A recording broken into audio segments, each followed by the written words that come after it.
So Jesus has just left Pilate. It's about maybe 10 o'clock in the morning. And Pilate has just sent him off to go be crucified, essentially. It's interesting. One thing that he says before he sends him off is he writes a sign that's going to hang above Jesus' cross. And it says, "This is the King of the Jews." And the priests look at him and they say, "You can't write that." And Pilate has his own kind of redemption moment. And he says, "What I have written is what I've written." And it's kind of that moment where you realize he has seen who Jesus is, but his hands are tied in a lot of ways. And he sends him off, and this is what it says in Mark. And it says, Mark 15:16, "And the soldiers led him away inside the palace, and they called together the whole battalion. And they clothed him in a purple cloak, and twisting together a crown of thorns, they put it on him, and they began to salute him, 'Hail, King of the Jews.' And they were striking his head with a reed and spitting on him and kneeling down in homage to him." And they were really mocking him.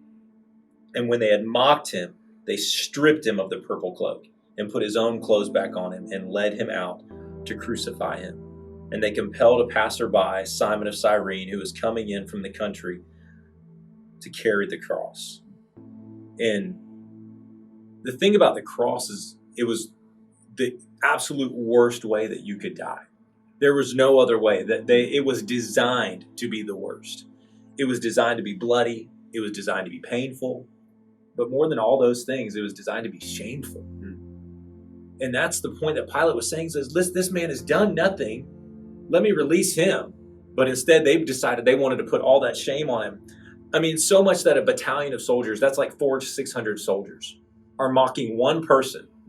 And every effort that they have is just to put all the shame on him, make him feel little, make him feel like he's nothing. He's already been beaten to beyond recognition, is what the Bible says, that his own mother wouldn't have recognized him.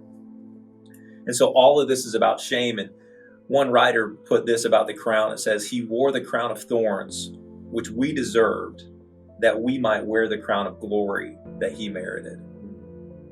He took our shame. He endured our suffering. He did all of this. And again, back into Luke, he says, "I eagerly desire this." It's not, I don't want to die. I don't want to do the pain, but I will do this so that we can experience that redemption that he is walking himself toward. And that's what I gather from this part. He endured all this. He didn't have to. He could have called down heaven and said, "I can't."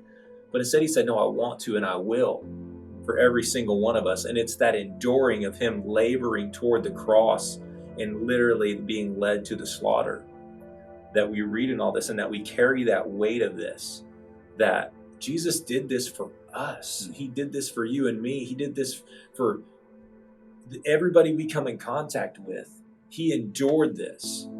And it's, when I think on that, it overwhelms me in a lot of ways. You know, when you do the research and you realize what he went through, that cat of nine tails and how they designed it, the crown of thorns and the cross, I mean, it's overwhelming to think about that. To think about all of that, and then he had to carry his cross. Right. I mean, it wasn't a short walk. Right. And as if it wasn't enough. Yeah. The idea when we walked in Jerusalem, I can tell you what was most amazing is how long and how uphill it was. And I'm carrying a backpack and I'm sweating, having to stop for a glass of water. The thought of Jesus enduring all of that for us, for enduring his shame because we are the ones who are shameful. Enduring his humiliation because we are the ones who've humiliated our God our whole lives. I feel like this is the part in the story where we most clearly see our desperate state. I think of Bonhoeffer that talks about cheap sin brings cheap grace. And when we justify things, when we make light of things, it's easy to justify things. But when you see the weight of our sin and what it looks like when it's placed upon him, and the measure of pain and suffering and what Jesus was willing to go through, that merits a deep sense of our sin and a deep sense of God's grace. And we see it beautifully in this passage. Just what Jesus was willing to do for us. That's right. Yeah. And he carried all of that to the cross. He, step by step, every thought in his head was, "I'm doing this for you. I'm doing this for you. I'm doing this for you. And he literally walked to the place where they were going to nail his hands to the cross, and he laid down willingly.